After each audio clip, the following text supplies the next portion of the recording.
Hi, it's me Prince. എല്ലാവർക്കും black W D ചാനലിൻ്റെ പുതിയ വീഡിയോയിലേക്ക് സ്വാഗതം. എന്തുണ്ട് വിശേഷങ്ങൾ? എല്ലാവർക്കും സുഖമല്ലേ? എല്ലാവരും ഹാപ്പി അല്ലേ? ഹാപ്പി ആയിട്ടിരിക്കുക. എനിത്തിങ് അപ്പോൾ live fast go on always positive ആയി. Florida shooting.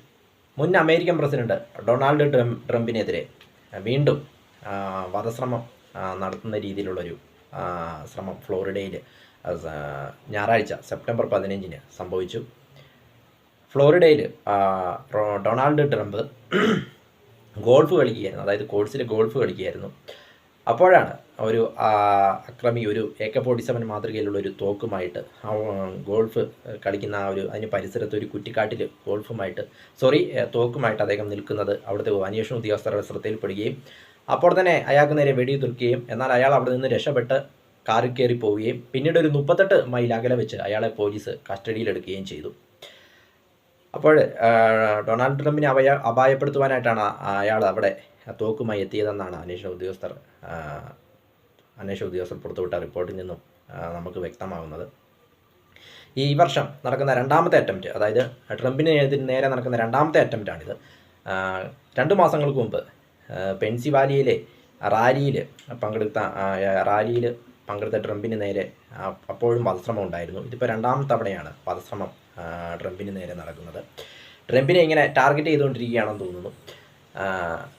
അതായത് ഈ അക്രമി അല്ലെങ്കിൽ തോക്കുമായി നിന്നയാൾ, അയാളുടെ പേരെന്ന് പറയുന്നത് റയാൻ റൗത്ത് എന്നാണ് അയാളുടെ പേര്. 58 വയസ്സാണ് അദ്ദേഹത്തിന് പ്രായം എന്ന് പറയുന്നത്. അദ്ദേഹത്തിൻ്റെ ആ ഹിസ്റ്ററിയൊക്കെ എടുത്ത് നോക്കിയപ്പോൾ അല്ലെങ്കിൽ പോലീസ് അത് പരിശോധിച്ചപ്പോൾ അദ്ദേഹം 2002 മുതൽ 2010 വരെ നിരവധി കേസുകളിൽ അദ്ദേഹം പ്രതിയായിട്ടിരുന്നതായിട്ട് കണ്ടെത്തിയിട്ടുണ്ട്.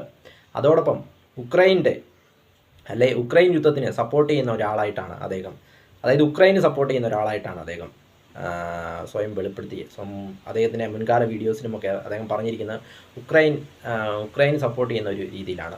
അതുകൊണ്ട് തന്നെ ട്രംപ് എന്നത് ഉക്രൈന് എതിരായിരുന്നു. അപ്പോൾ അതുകൊണ്ടായിരിക്കാം ട്രംപിനോട് ഇത്ര വ്യക്തിവൈരാഗ്യം തോന്നാൻ കാരണമെന്നാണ് പറയുന്നത്. അതോടൊപ്പം ട്രംപ് ഇലക്ഷനിൽ മത്സരിക്കാനിരിക്കുകയാണ്. അമേരിക്കൻ പ്രസിഡന്റ് ഇലക്ഷൻ നവംബർ 5-നാണ് നടക്കുന്നത്. റിപ്പബ്ലിക് പാർട്ടി സ്ഥാനാർത്ഥിയാണ് ഡൊണാൾഡ് ട്രംപ്. അതോടൊപ്പം ഇദ്ദേഹം വീണ്ടും പ്രസിഡന്റ് ആയി കഴിഞ്ഞാൽ ഒരു യുദ്ധപ്രിയനാണ് ഇദ്ദേഹം ട്രംപ്.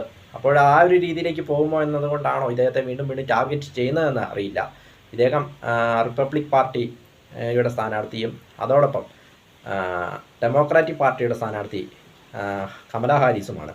ഇപ്പോഴത്തെ വൈസ് പ്രസിഡന്റ് കമലാ ഹാരിസാണ് ഇത് ഡെമോക്രാറ്റിക് പാർട്ടി സ്ഥാനാർത്ഥി എന്നത്. ജോ ബൈഡൻ ആയിരുന്നു ആദ്യം, പിന്നീട് അദ്ദേഹം പിന്മാറി കമലാ ഹാരിസിനെ നോമിനേറ്റ് ചെയ്യുകയായിരുന്നു. അങ്ങനെ അവർ രണ്ടുമാണ് ഈ നവംബർ 5-നാണ് ഇലക്ഷൻ നടക്കുന്നത്, US പ്രസിഡന്റ് ഇലക്ഷന്. അതോടൊപ്പം ഇപ്പം ലീഡിങ്ങിൽ കമലാ ഹാരിസാണ് നിൽക്കുന്നത്. അപ്പോൾ ഡൊണാൾഡ് ട്രംപ് ജയിച്ചു കഴിഞ്ഞാൽ വീണ്ടും ഒരു യുദ്ധപ്രിയനായതുകൊണ്ട് തന്നെ വീണ്ടും ലോകത്തെ കാര്യങ്ങൾ വീണ്ടും യുദ്ധത്തിലേക്കൊക്കെ പോകുമോ എന്ന് പേടിച്ചതുകൊണ്ടാണോ എന്നറിയില്ല ട്രംപിന് നേരെ വീണ്ടും വധശ്രമങ്ങൾ ഇങ്ങനെ ഉണ്ടാവുന്നത്. 2 മാസങ്ങൾക്ക് മുമ്പ് ജൂലൈയിൽ പെൻസിൽവാനിയയിൽ ഒരു അറ്റാക്ക് നടന്നിരുന്നു. അതിനുശേഷം ഇപ്പോഴിതാ വീണ്ടും. അപ്പോൾ ഡൊണാൾഡ് ട്രംപിന് നല്ല സുരക്ഷയാണ് അമേരിക്കൻ ഗവൺമെൻറ് ഒരുക്കിയിരിക്കുന്നത്. എന്തൊക്കെയായാലും വീണ്ടും ഈ ഒരു വാർത്ത എന്നത് ലോകത്തെ ഞെട്ടിച്ചിരിക്കുകയാണ്.